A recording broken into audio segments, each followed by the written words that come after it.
video in the background, you have two little children playing. And the children are running around. And you will see several points in the video where no one's bothering the children and they're just playing in this area near the housing area. One male comes up and he sees the little children and he goes on with them.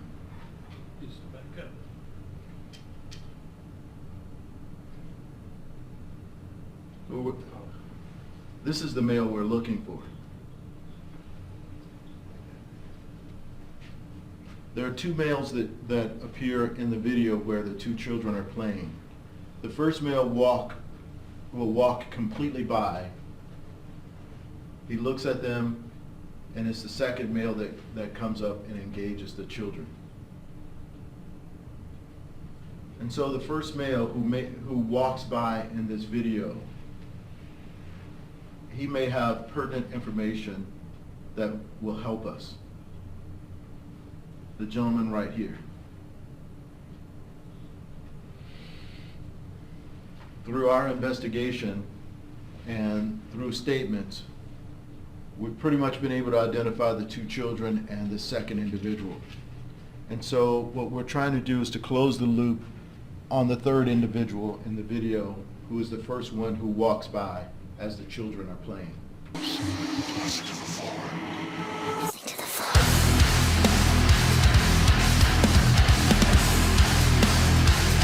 What's up? It's iCkEdMeL. How are you doing? I wanted to go over the footage that police released today. They believe Cupcake was in this footage. I also want to say quickly salute to the people in Alabama that are actually, I've seen a lot of videos and footage of communities searching. I think they were wearing purple shirts, going door to door. And another thing too that's so surprising to me, before we look into this, I have two clips that I want to go over and look with you, take an in-depth look, was that people today are still saying, oh, was Cupcake found? I saw that she was found. Like, people are still commenting today because of the misleading reports that they still think, some people are thinking that she was actually found and the case is over. Let's look at this video. I thought the cops kind of did like, or whoever was presenting this actually, I mean, did a bad job. It was a little bit confusing because at first they showed, and you have to pay attention to the timestamp, it's like they showed the second person first, taking the kids away, and then they showed the first person, and it's almost like the audio was out of sync, or it just seemed really confusing. They should have just played it from front to end. I don't know why they did this thing, oh, take it back and take it forward. Just play the damn clip. So anyway, here we are, right? This is where the first guy comes. And the other thing I was wondering too, obviously these kids aren't supervised, right? They're not being supervised. The first guy comes from all the way in the right back, and to me, this guy is like the scout. And to me too, if there's two kids here and they believe one of the kids is Cupcake, which is the footage is not that great, the quality, why did they only take one child and not the other, right? This seems targeted to me. This doesn't seem like, oh, we're just going to take these kids and throw them into whatever kind of situation. This seems kind of almost targeted. This guy comes by, and I think this first initial check is to see, are they being watched? Is there anybody watching? Or there could be somebody indoors watching outside. I think this was like the first check to see if they could pull this off. 7/24/20. Okay, one guy comes in. He goes out of screen.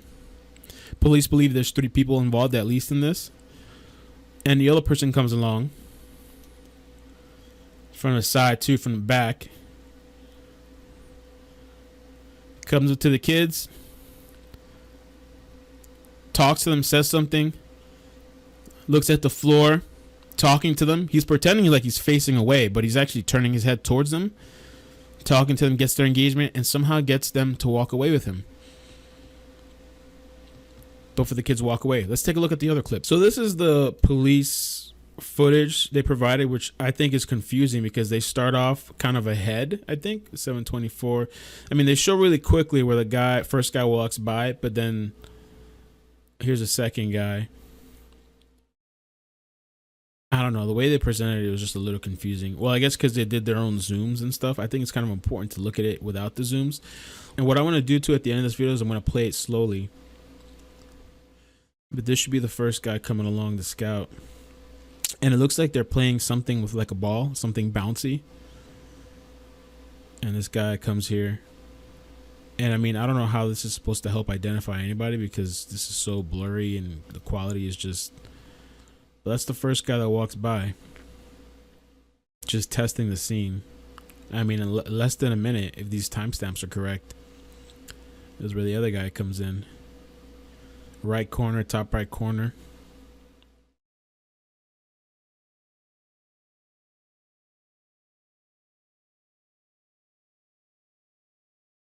Steps by whatever that is on the floor.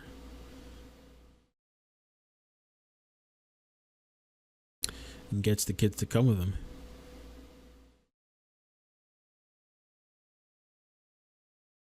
This is kind of weird right here, because they step out of frame and then another out of nowhere appears. What is that there that appears?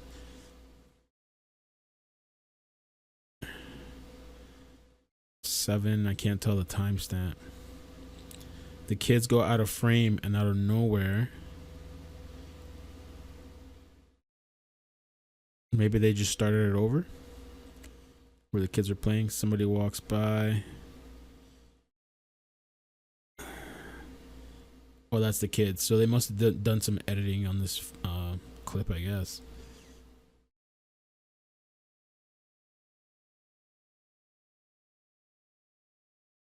$21 and then jumps to 4. Yeah, they obviously edited the clip because it jumps from 21 to 14.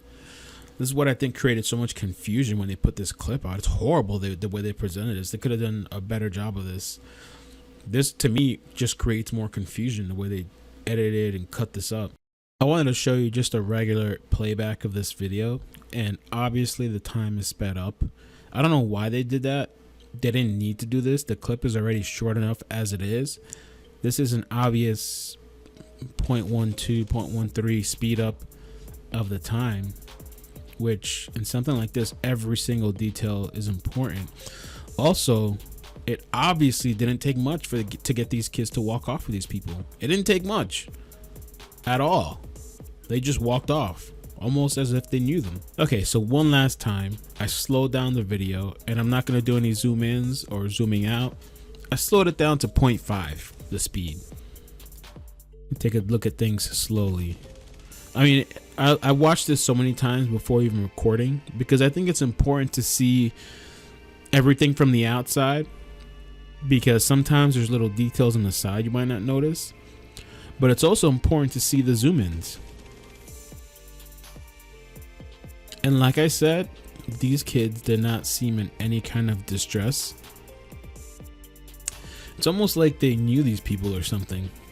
Or unless these kids are just so used to being unsupervised, being outside by themselves, that strangers would not alarm them. I would never leave my child outside like this. I could never imagine doing that. Look at these. Look how these kids are out by themselves, where anybody could walk up and walk off with them. That's alarming. Isn't that crazy? Comment down below and let me know your thoughts. Incredible.